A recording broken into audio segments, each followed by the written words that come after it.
This fanfiction story is an original work created and scripted entirely from my own imagination. It is made solely for entertainment purposes and is not intended to harm or disrespect any idols mentioned.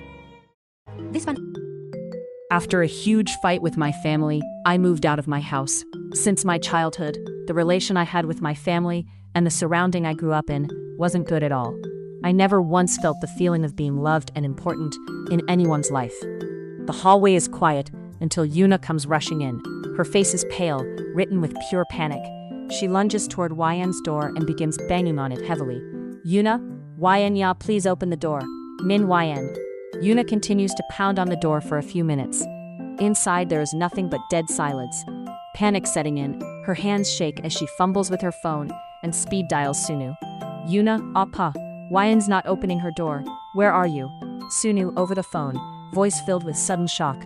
What are you even saying? Did something happen? Sunoo, shit. I am on my way to Seoul from Suwon. Try ringing the bell or else just break the door and go in. Yuna throws her weight against the door one last time. With a loud crack, the lock gives way. She bursts into the room, breathing heavily. Yuna, Yn, Min Yn. The apartment is freezing and pitch black, the curtains tightly drawn. Yuna fumbles for the light switch and flips it on. The sudden light reveals Yn slumped on the floor next to the bed, completely motionless. Yuna, gasping, rushing over. Yn, oh my god, Yn, wake up. Yuna drops to her knees and pulls Yn into her arms. Yn's head lolls back helplessly. Her skin is pale, cold to the touch, and covered in a cold sweat. Yuna, pounding on Yn's shoulders, voice cracking with pure terror. Yn ya, look at me. Open your eyes, please. Realizing Yn is completely unresponsive, Yuna frantically grabs her phone, her hands shaking so badly she almost drops it. She dials emergency services. Yuna, screaming into the phone. Hello? Emergency. Please send an ambulance to Lin Studio Apartments, Building 3. My friend, she's unconscious. She won't wake up. Please hurry. The steady, repetitive beep beep beep of a heart monitor echoes from behind the closed curtains of the emergency bay. Yuna is pacing back and forth, her clothes disheveled, biting her nails raw. The sound of squeaking sneakers echoes loudly down the hallway. Sunoo comes sprinting around the corner, completely out of breath, his face pale and sweating. Sunoo, gasping for air, grabbing Yuna by the shoulders. Yuna, where is she? Where is Yn? Is she okay? Yuna, bursting into fresh tears. Oppa, I found her on the floor. She wouldn't wake up. Her body was so cold. Sunoo, voice trembling, looking at the closed doors. What did the doctor say? What happened to her? Yuna, they just admitted her. They said it was a combination of severe emotional shock, extreme exhaustion, and malnutrition. Sunoo, they say she hasn't eaten anything for days. She completely shut down. Sunoo, running a hand through his hair, his voice breaking. Damn it, why didn't she tell us it was that bad? Why did she try to handle all that weight alone? The doctor steps out from behind the curtain, holding a clipboard. Sunoo and Yuna immediately rush forward. Sunoo, doctor, how is she? The doctor steps out from behind the curtain, holding a clipboard.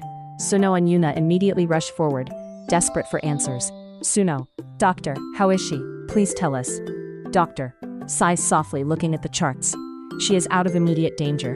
Her vitals have stabilized, so physically, she is going to be fine. However, her body has gone through extreme emotional trauma and exhaustion. She hasn't regained consciousness yet. Yuna, wiping her tears. When will she wake up?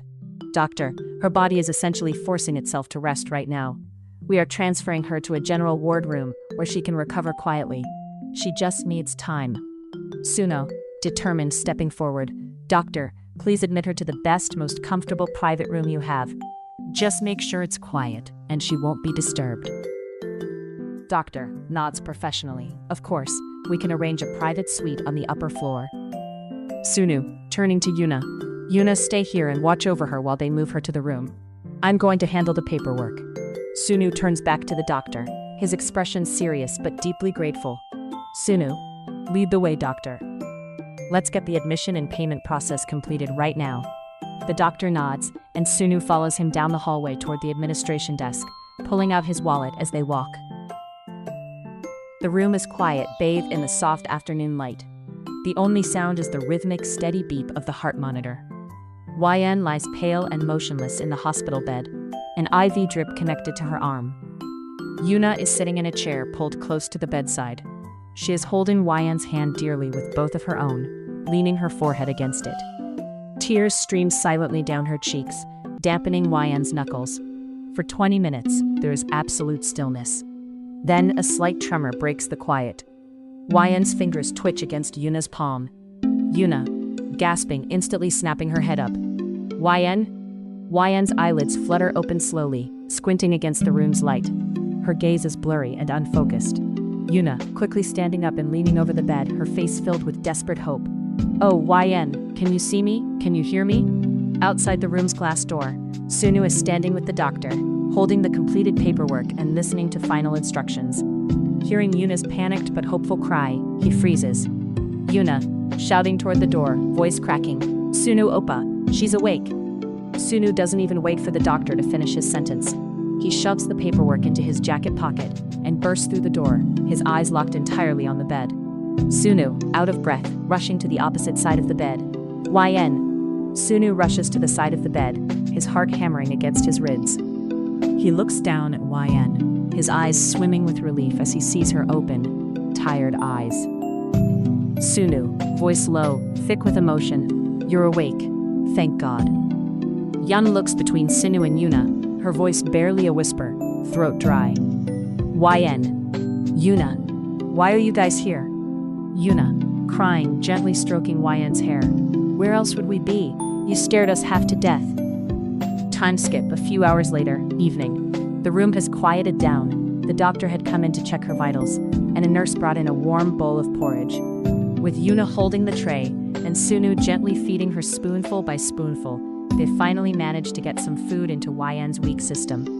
Yuna steps out of the room for a moment to wash the empty bowl, leaving a heavy, quiet warmth in the room. Sunoo sets the water glass on the nightstand and pulls his chair closer to Yen's bedside. He reaches out and takes her small, cold hand into both of his, holding it dearly.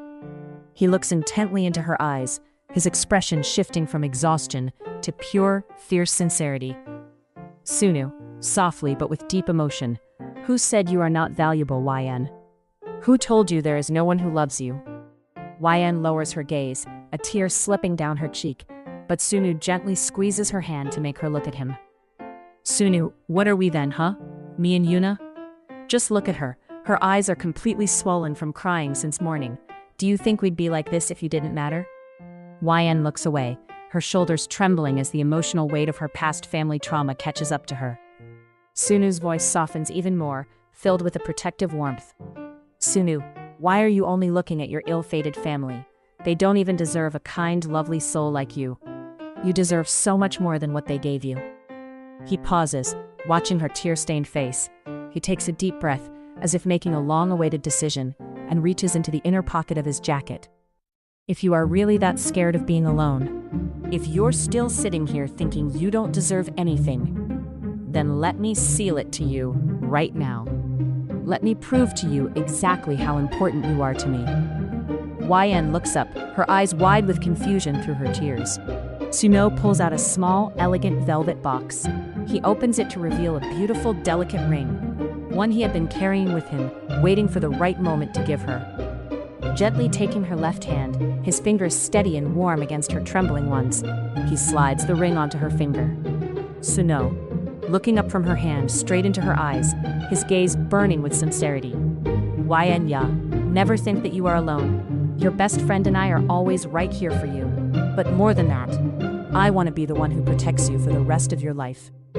Yen stares at the ring glittering on her finger, then up at Sunoo, a breathless sob escaping her lips as the heavy walls around her heart finally shatter, this time replaced by a profound sense of belonging and love.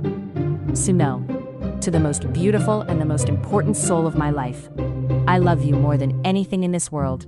He pulls her into a warm, comfortable kiss, proving her that she is way more loved and being valued than she could ever think.